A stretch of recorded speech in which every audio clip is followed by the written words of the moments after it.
Al-Qaeda is an elitist organization that believes that it is the vanguard of the only Muslims that practice Islam correctly, those who embrace Salafi jihadism. Fearing a counter-movement that delegitimizes Al-Qaeda's core Salafi beliefs, Al-Qaeda becomes very defensive and combative against any group that rejects its views. In this segment, you'll witness the poor opinion that Al-Qaeda has of most Muslims today and how it characterizes the Mardin Conference. Okay, ladies and gentlemen, let's now look at Al-Qaeda's reaction to the new Mardin Declaration and the Mardin Conference.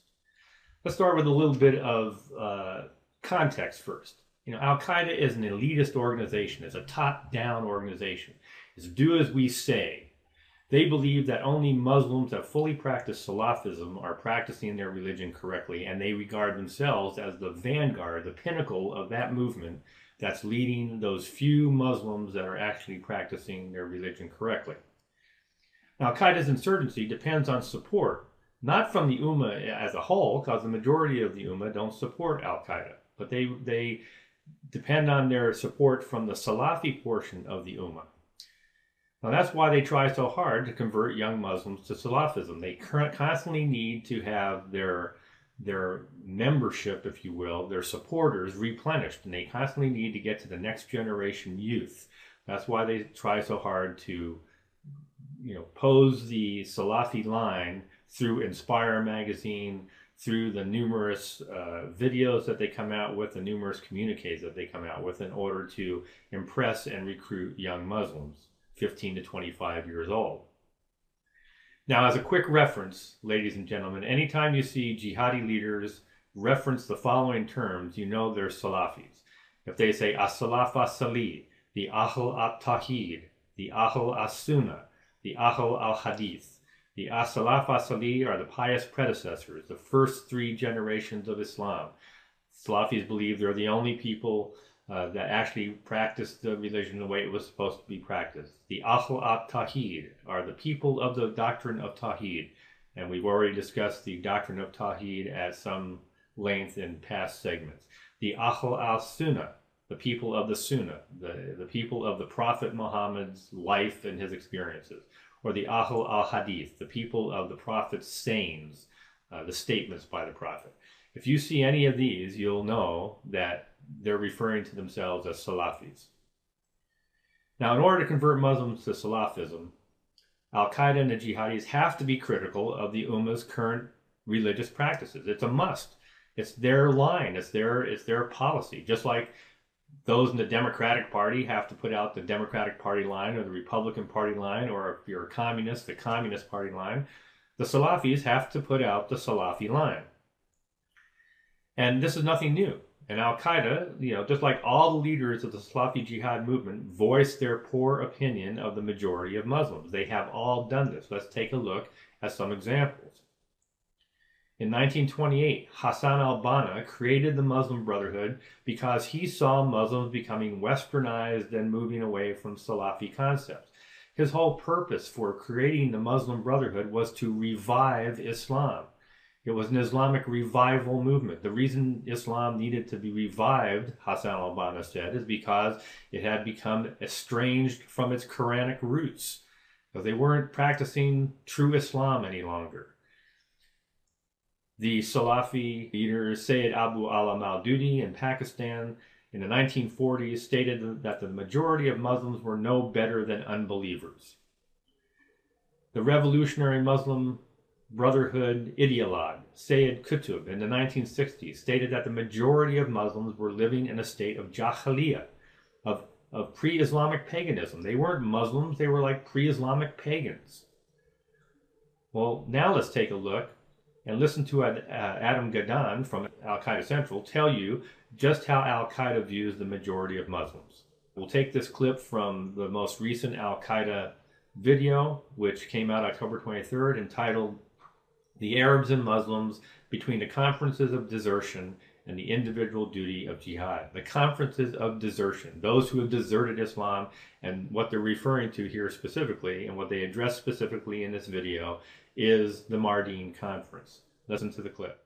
العرب اليوم يجد وضعا مؤسفا لا يختلف جوهريا عن وضع الكثير من شعوب المسلمين، فقسم أعرض عن الدين من أساسه وارتد ردة صريحة، وقسم آخر انساق وراء شهواته وأمور دنياه ولم يلتفت إلى واجباته تجاه دينه وإخوانه، وقسم ثالث ولعله يتمثل الأكثرية ظاهره الصلاح والحرص على أداء ما عليه وخدمة الدين، إلا أن الكثير من أفراد هذا القسم أسلموا عقولهم وقرارهم إلى دعاة الفضائيات ورواد المؤتمرات وموظف الحكومات ومن في معناهم، الذين أباحوا لهم القعود عن نصرة الدين، أو بالأحرى أوجبوا عليهم القعود عن نصرة الدين باسم إحياء روح التسامح ونبذ التطرف. أيها الإخوة، الأمر خطير جدا وليس بهين، فلا خير فينا إن لم ندافع عن ديننا ومقدساتنا وأرواحنا وأوطاننا، وإن لم يحمي العرب حمى الإسلام فمن سيحميه إذن؟ Well, ladies and gentlemen, you see very clearly that Gadan says he's referring to Arabs specifically, but then he says, he expands that by saying, and what you'll see when you look at, many Muslims and Muslim societies, is that one sector are out and out apostates. They've turned away from their own religion.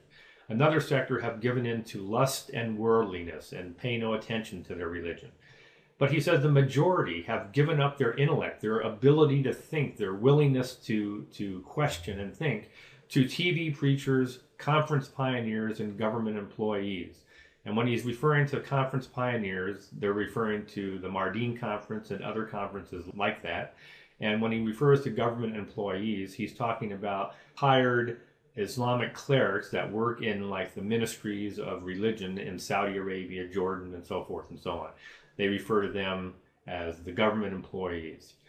Now, and these TV preachers, conference pioneers, and government employees have ordered the majority of these Muslims to refrain from supporting the jihad. And Muslims are following that advice because they've given up their intellect to these people and said, you tell us what to do and that's what we'll do.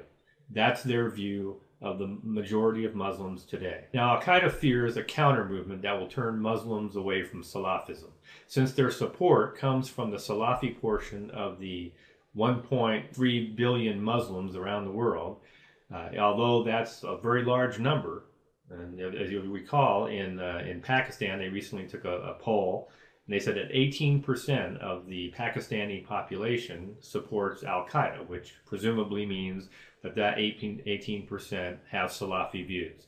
Well, the population of Pakistan is 170 million, so that means that 18% represents something on the order of 30 million people. So even though there are a lot of people, not every Salafi supports Al-Qaeda. Not every Salafi gives money to Al-Qaeda.